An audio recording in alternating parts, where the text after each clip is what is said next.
Cam जो मजामा भाई लोग, एक देश बोलिविया, वहां की जेलों में इतने कैदी भर गए हैं कि उन्हें नियंत्रित करने के वास्ते एक तरकीब आजमाई जा रही है। बोलिविया में आजकल बुक्स बिहाइंड बार की चर्चा हो रही है। इस कार्यक्रम के तहत जेल में बंद कैदियों को जल्द ही बाहर निकलने का मौका दिया जा रहा है। यह कार्यक्रम देश की 47 जेलों में एक साथ शुरू किया गया है। बिडू बोलिविया में आजीवन कारावास या मृत्यु दंड का कोई प्रावधान नहीं है। वहीं देश की सुस्त न्याय प्रणाली के चलते यहाँ की जेलों में क्षमता से ज्यादा कैदी भर गए हैं। ऐसे में कैदियों की संख्या को नियंत्रित करने के मकसद से इस कार्यक्रम की शुरुआत की गई है। इस कार्यक्रम के तहत कैदियों के वास्ते हर जेल में लाइब्रेरी बनाई गई है, जहां से वह किसी भी विषय की किताब पढ़ सकते हैं। यही वजह है कि इन दिनों यहाँ की जेलों में हर तीसरे कैदी के हाथ में किताब नजर आ रही है। किताब पढ़ने के बाद कैदियों का टेस्ट लिया जाता है। उनमें नंबर के आधार पर सजा को कम करने का फैसला होता है। तो बिडू है ना लाजवाब स्कीम। लेकिन ये तो थी बोलिविया की बात। अगर हिंदुस्तान की बात करें तो हमारी जेलों में कैदी लोग किताब कम जेलों में भी अपना गिरोह बनाने में लग जाते हैं। पहले था कि हमारे जो क्रांतिकारी थे उन्हें जब जेल होती तो वह जेल में महान योद्धाओं की या फिर धर्म ग्रंथों की किताबें पढ़ते थे, जैसे वीर सावरकर, भगत सिंह। लेकिन आज कुछ ऐसे गैंगस्टर भी हैं जो जेलों में बैठकर अपना गिरोह भी चलाते हैं और किताबें भी पढ़ते हैं, जेलों में जिम करते हैं। गैंगस्टर लॉरेंस बिश्नोई की यह तस्वीर जो जेल में खींची गई थी, जिसमें वह वर्कआउट करता दिख रहा है। ऐसे ही दिल्ली का डॉन नीरज भवानिया भी विश्व की सबसे खतरनाक खुफिया एजेंसी मोसाद के गुप्त अभियानों की किताबें पढ़ता है, ऐसा पुन्नी कहता। हाल ही में राष्ट्रीय जांच एजेंसी NIA ने इस बात का खुलासा किया है।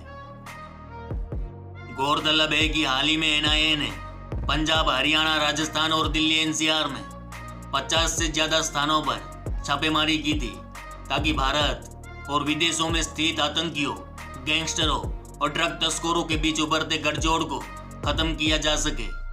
NIA ने बताया कि कई गिरोह के लोग आज भी जेलों में बैठकर अपराध को अंजाम देते हैं। इसकी सबसे बड़ी वजह है इन गैंगस्टरों का आतंकियों से कनेक्शन, और इन गिरोह के लोग दूसरे देशों में बैठे हैं। इन छापेमारी में एक छापेमारी हुई थी दिल्ली के बवाना एरिया में। अब बवाना एरिया किसका है ये तो अक्खा हिंदुस्तान जानता है ना। NIA ने बताया कि जब बवाना स्थित गैंगस्टर नीरज भवाना के घर रेड पड़ी तो कई ऐसी चीजें सामने आई जो वाकई में हैरान कर देने वाली थी। बाहरी उत्तरी दिल्ली में 12 सितंबर को एजेंसी की तलाश में नीरज भवाना के घर से कुछ डायरिया मिली है, जिसमें उसकी आपराधिक गतिविधियों से हासिल पैसों का पूरा कच्चा चिट्ठा था। इसमें जेलों में बंद कई गैंगस्टरों के घर वालों को दिए गए पैसों की जानकारी थी। NIA ने बताया कि नीरज भवाना अगले 60 दिनों का पूरा डेटा बनाकर रखता था।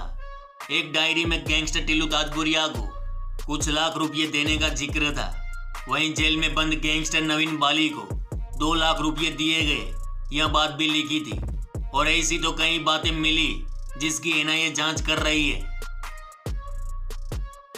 नीरज भवाना के घर छापेमारी के दौरान गोलियों के साथ 6 पिस्टल, एक रिवॉल्वर और एक बंदूक जब्त की गई। इसके अलावा ड्रग, आपत्तिजनक दस्तावेज, डिजिटल उपकरण, बेनामी संपत्ति का विवरण, धमकी भरे पत्र मिलने की बात NIA ने करी है।